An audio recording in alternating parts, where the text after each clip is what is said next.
Yeah,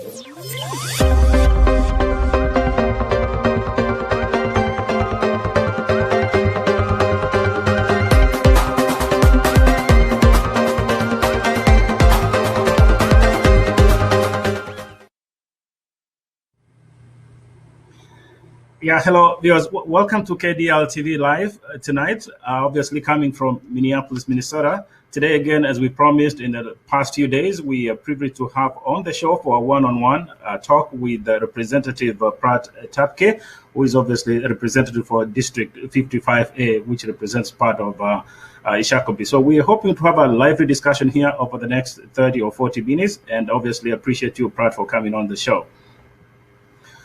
So, thank you so much for having me. So let's begin with this. Obviously, there are many factors before we get the niche details of your campaign and what you stand for. Let's focus on what is happening around the world. Over the last few months, particularly, we're talking about COVID-19, which has transformed the way we do things, we as individuals, we as families, as communities, as businesses and institutions.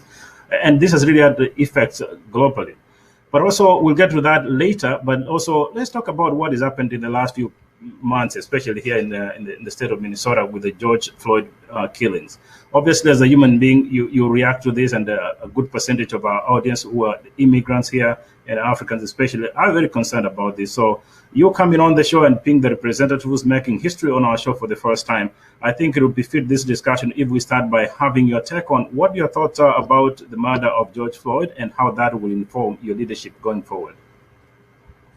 Yeah, thank you so much. That is the question of the hour. I mean, that's the thing that we are really focused on and working on here in Minnesota and around the world. It's the murder of George Floyd was a terrible, terrible thing that happened, and we couldn't feel more strongly that it was obviously the absolute wrong way to handle things, and so very wrong for a variety of reasons.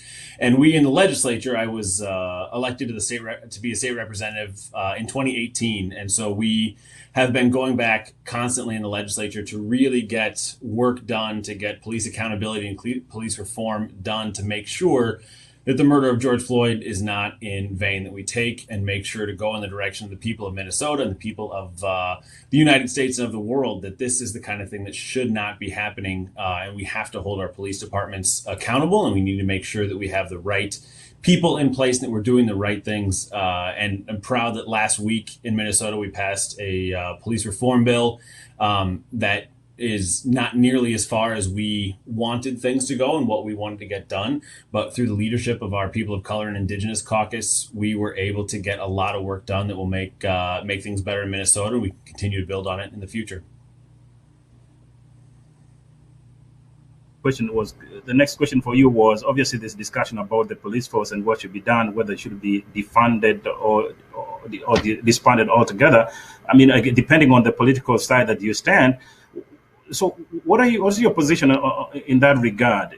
Should we really disband the police force, or should we defund it, or what kind of police framework should we have going forward? Because we really need them.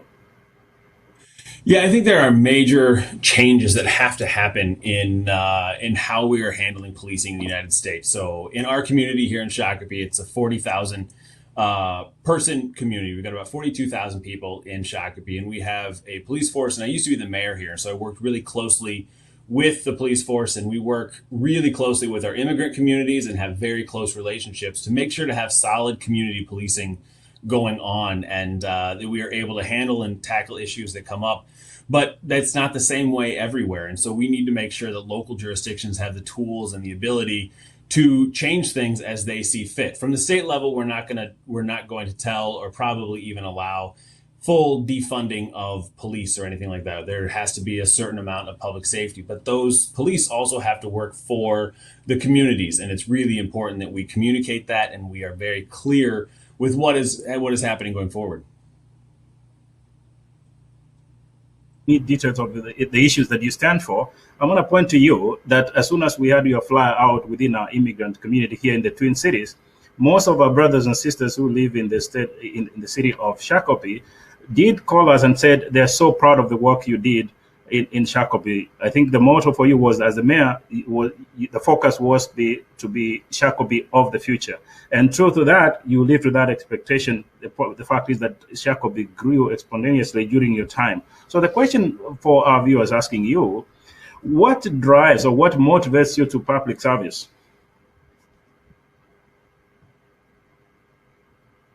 H kid and from Iowa, and so service has always been part of who I am and what we do, and it helps me stay connected with what's going on. And I had never really intended to be getting into politics at all, but there was an opportunity and it made sense at the time. And we just had in our community, we had a huge need for leadership and for showing. Shakopee has traditionally been a very Caucasian community, and there hasn't been a ton of diversity. But over the course of the last 15 to 20 years, we've gone through a lot of really positive changes.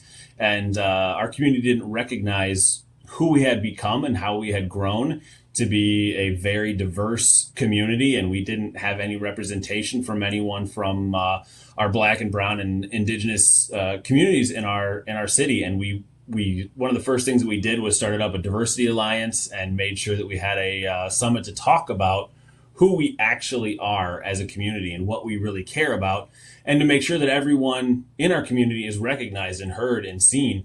And that was the beginning of those relationships of moving forward to make sure that we are all working together as one community.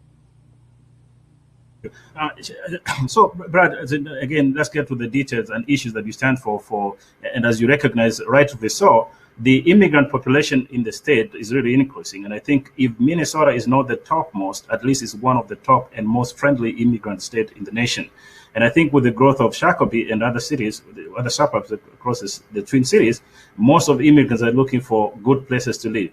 And a key point for most immigrants where we come here are education is important for us, and have a decent living. So I did note in your website that you seem to focus on three major pillars for growth for Shakopee and the state. That's education, transport, and housing. So let's focus on that for a moment and talk about education especially. Now, some of our community members who live in Shakopee are concerned and want to get your thoughts about the recent move by the Shakopee School Board as approval to cut funding for schools over the next 2 years with a margin of about $2 million US. What's your opinion about that? In rough shape right now. We have had recently have a superintendent who was not doing the best of job, and now he's in federal prison. And it is a really unfortunate situation that put us down this road. And there are just a lot of factors that go into it. And right now, we have a massive budget problem, and our school district is, not to get too wonky into the weeds on how school funding works, but we simply at the state aren't doing a good enough job of making sure all of our schools across the state, whether that's Shakopee, whether that's Minneapolis, whether that's Wilmer or Worthington, have the funds and the tools in order to be successful for the future of our kids. And so way too much of that burden falls on the backs of all of our individual communities. And it just shouldn't be that way. All kids throughout the state of Minnesota should have a really high quality education. And in order for us to do that in Shakopee, we have to have budget cuts in order to make sure that they are. Right now, those budget cuts are hitting mostly the administrative side of things and not the teachers and not the student-facing pieces.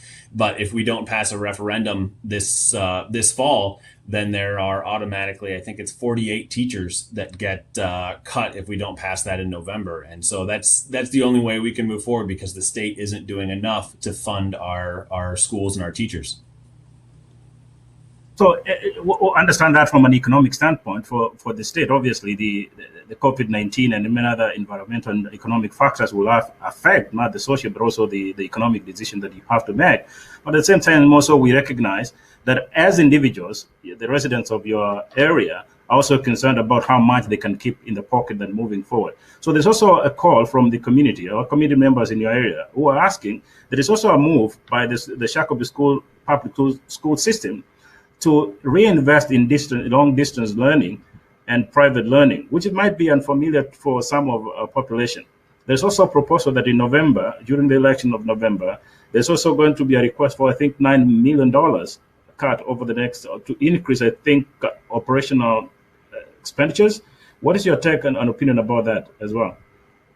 Yeah, so that the operating levy is this fall. I highly, highly support the operating levy. It is critical for our future. If we want to increase class sizes, if we want to make sure that we don't have all of the pieces that we need for our kids that are in the greatest needs in our school, we if we want those things to happen, we need to make sure to pass this referendum. And what it is it actually results in a zero. We have one bond that's falling off that gets paid off this year.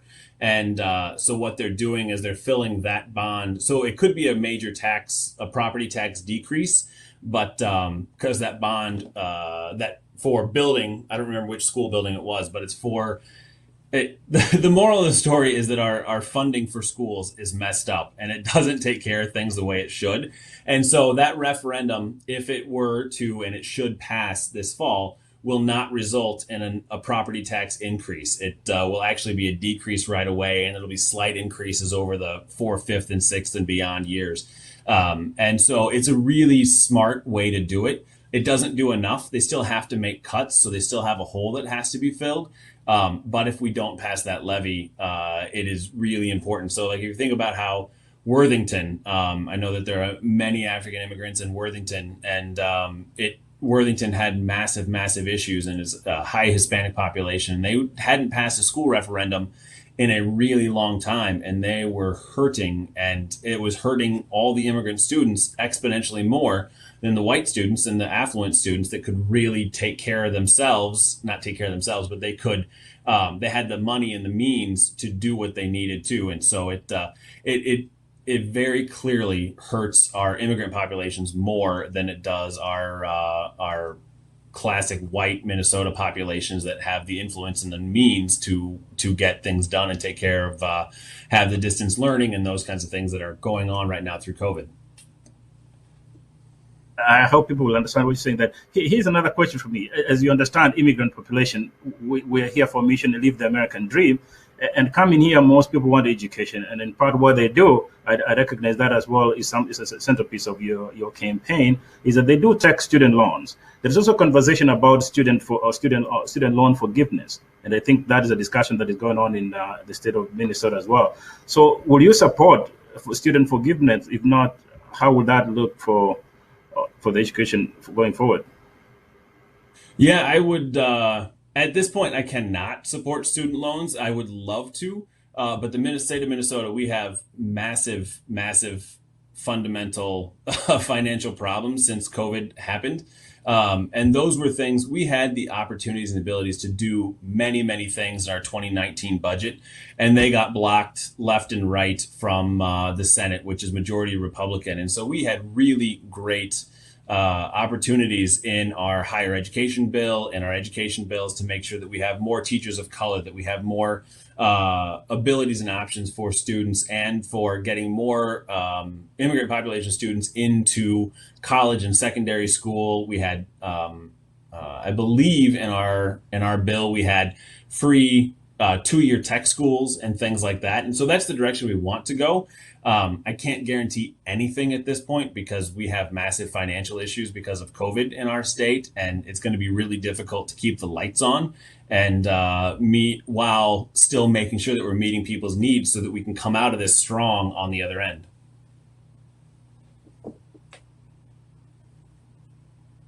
My line of question is based on the text and messages I've received from members of the immigrant community. And I think this question also comes from largely the Somalia immigrants. So there is a recognition that Amazon is in your school district, and we appreciate what Amazon did, obviously, during this difficult time.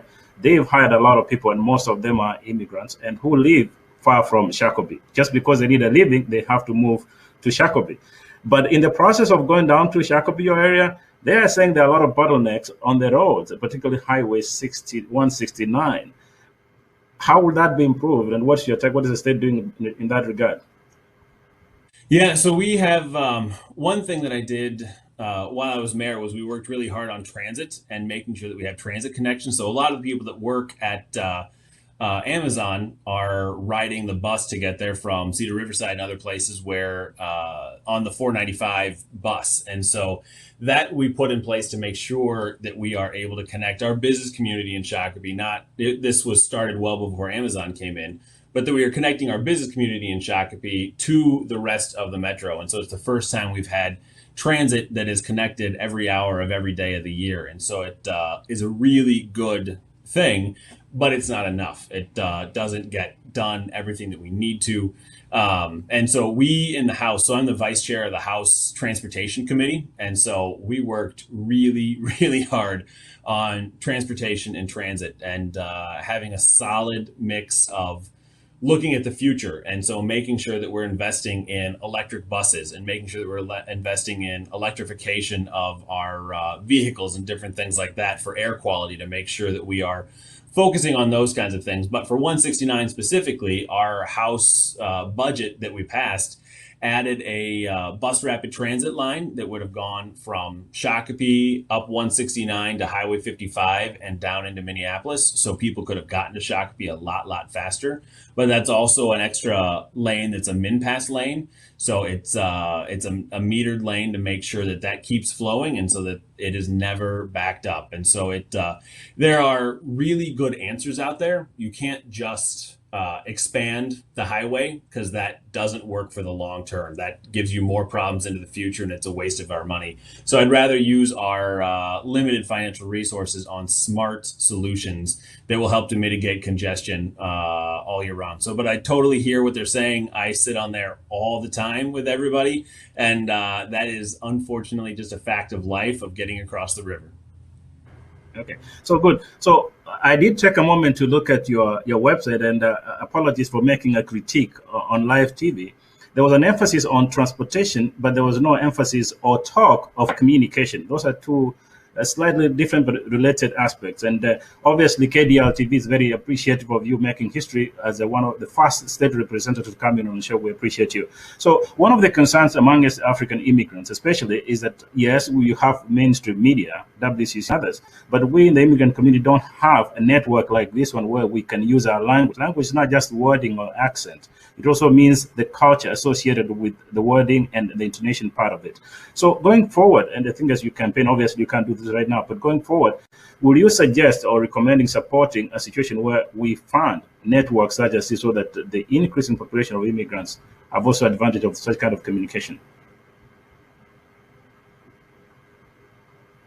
Get our messages out everywhere and every possible way that we can, and to make sure that everyone has methods of communication where they can relate and they feel recognized, and understanding that everybody has a specific and particular way that they want to hear things and they want to understand things. And no, I think that's really important. And that's why we have at the state level funded multiple different sources of communication. And to exactly how that works, I'm not in that realm, so I can't give details on there, but I think it's really important to make sure that we focus on communication. You're absolutely right.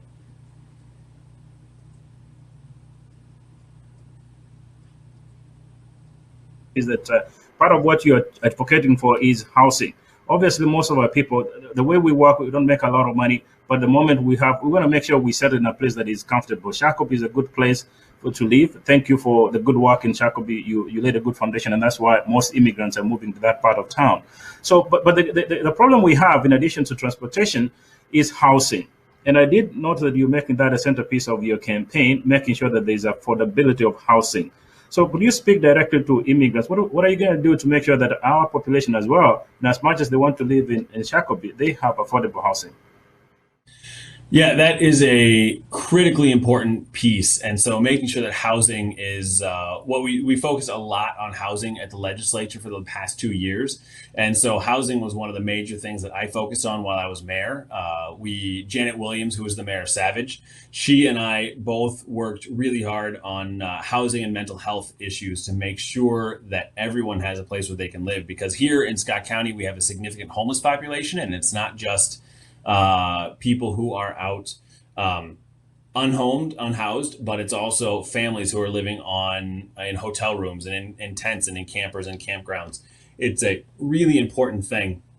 that we need to focus on. And so right now we're working on a project with Beacon Interfaith and to build housing for homeless families here in Shakopee. There are multiple. We started the process of getting more affordable housing in our community while I was mayor, and so we have been focused on that in our community. And there are multiple affordable housing projects going up because we really have not been building any sort of starter housing, and so it's important not only relations, but for college students that are wanting to come back and move here. So we need to have places for folks that they are able to come back and live in our community. Because if we have immigrant children who love Shakopee and they go out to college and get a starting job, they need to have a place where they can live when they come back here. And so it's really important to be focused on housing. And so we got a lot done at the not nearly as much as we wanted to, but we got the governor has put $100 million into housing from the CARES Act funding from the federal government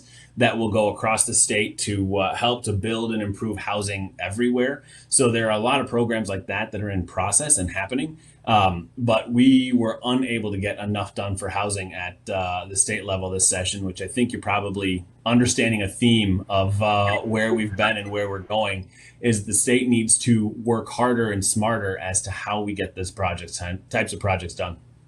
Okay, good, thank you. So again, I'm going to talk as an immigrant here, been in the country for the last 20 years, and I can't tell you how much I'm so appreciative of what America, and more specifically Minnesota, which I so proudly call home. And most immigrants share the same sentiment that we are so proud of being part of Minnesota, and we want together as a people work strongly to build this state as strong as possible. But most of the community members are asking me to ask you, Brad, what are some of the changes you're proposing, particularly for immigrants, to start businesses and grow the business so that together we can grow the state?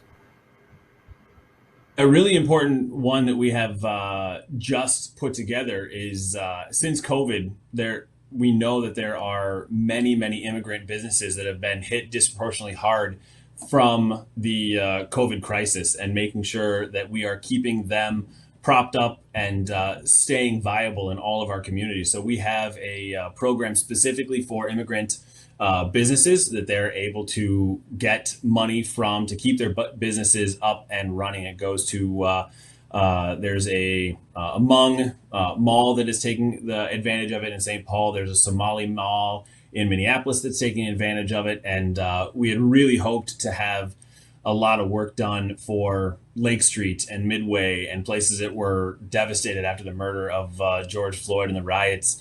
And I am just sickened with the fact that at the legislature, we weren't able to come to any sort of conclusions, and the Senate refused to do anything to help, especially our immigrant communities that brought those businesses in those neighborhoods back to life. And so it's an incredible shame. And so Representative Mahmoud Noor, who's a good friend of mine, he worked so hard on that Promise Act bill, and it's just terrible that we weren't able to get it done.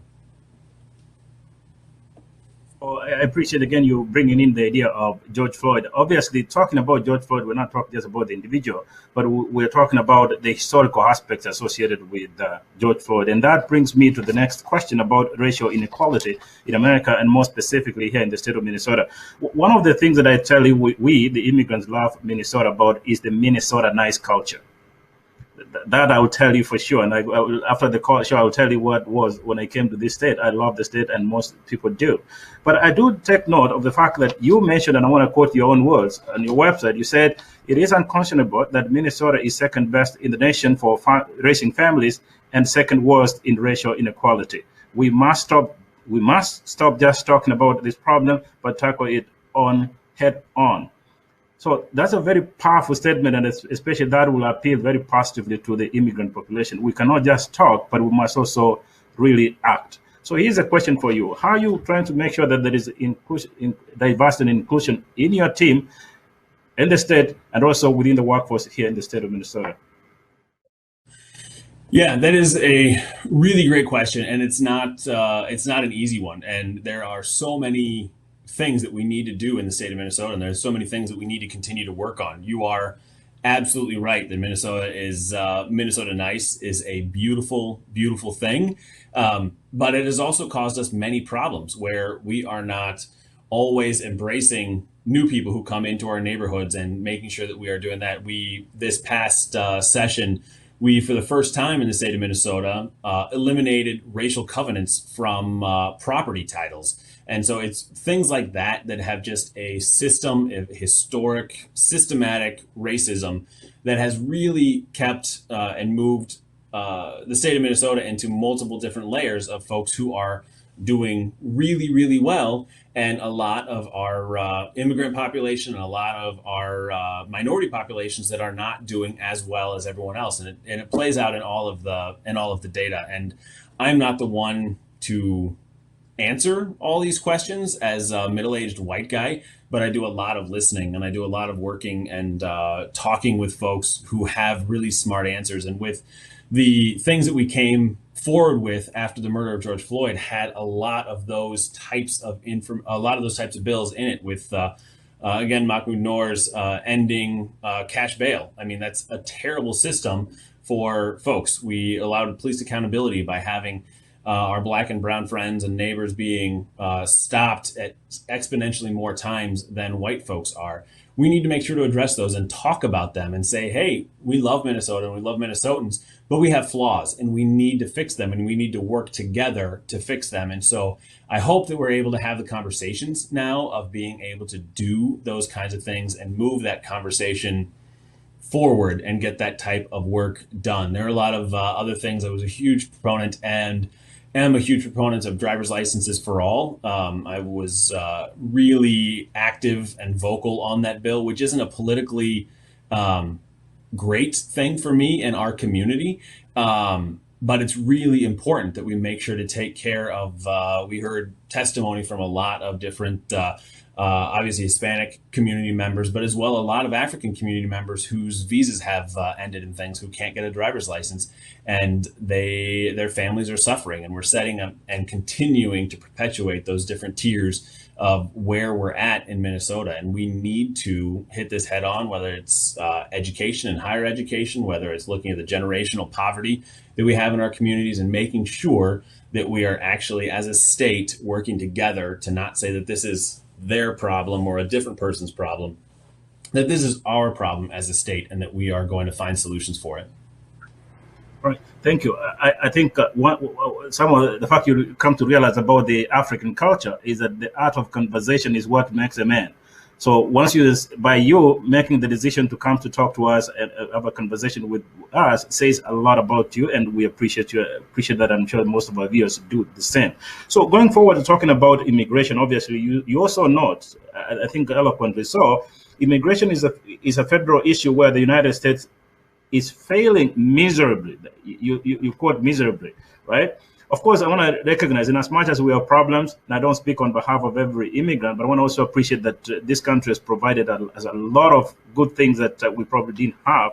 But I think for us to provide the very best of us and to build this your area, the state, and the nation, we also need to continue this conversation, and that's why we appreciate you coming on. So here's a question for you. Going forward, how are you going to bridge that gap between different races, particularly with the immigrants? We are going to continue, at least in my district, so where I'm at, we're going to continue to have these conversations. I mean, we have an extraordinary candidate who is running for the Minnesota Senate, who would represent not only Shakopee, but other communities in Scott County down here. And her name is Sahara Odoa, and she is just incredible. And she and I walked around with Senator Tina Smith the other day through downtown Shakopee. And we need to continue advocating. We need to continue working to bridge those gaps and make sure that everyone who is in our community, whether you've been here for a day or whether you've been here for 10, 20, 50 years, that you are part of our community together, and to continue to advocate for those types of interactions and making sure that it's not pockets of Shakopee and pockets of Minnesota, but it's people working together for the best possible outcomes for all of us. Okay, good. So, Brad, I'm going to ask you a question on a lighter note before we give you a chance to speak directly to African immigrants. Here's the question for you on a lighter note. Have you ever had any African food, if any? Which was that? Absolutely. We have a new African deli in Shakopee, and it is incredible. And I have a massive soft spot for sambusas. I love sambusas, and they have a lot of uh, American food in there as well. But when you come to Shakopee, we'll go and go to Afro Deli a bunch when I'm in St. Paul at the legislature. It's a very good stop for lunch over there because it's within walking distance of the Capitol. So that is, yeah, sambusas are my weak spot. You can ask, I don't know if you know Ibrahim or not, but Ibrahim Mohammed from Shakopee here. He got me hooked. Oh, very good. You know, our executive producer Ben, who is doing this, told me before we came to the show he wanted to invite you to his house to eat parties, but now that you've done that, I think you're going to disappoint him. So, and he's a resident in your area. So here's what I do. Thank you, Brad, for doing this. I'm going to ask you kindly. You look straight to the camera. Have a chance to talk to African immigrants in your area and African immigrants within the state of Minnesota and other friends across the country who are watching you. Thank you. Thank you so much, Doctor, for having me here. This is a great opportunity to talk about how important immigrant communities are to Shakopee and my community, to the state of Minnesota. It's not only a huge economic but also cultural engine to really bring out the best of who we all are. And so I really appreciate everyone for watching today and for listening. And you can find me on Twitter. I'm sure that we can post the how to find me on Twitter and on Facebook. And I just love to have conversations and talk about where we're going. So I used to be, like I said, used to be the mayor of Shakopee. We worked really hard on making sure our community was well represented across the board and making sure that we did things like build a community center and brought in jobs and worked to get those kinds of things done for everybody in our community.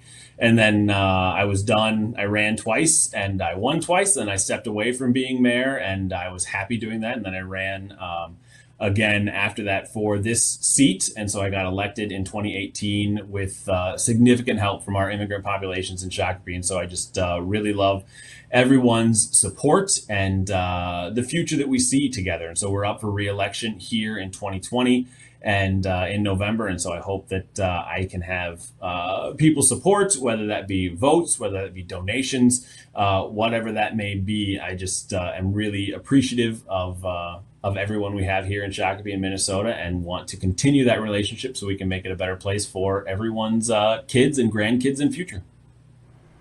All right. Thank you. Thank you so much, Brad. Again, I think that will conclude the show here. Thank you for coming on. I think the fact that you made the effort to come here demonstrates a lot about who you are.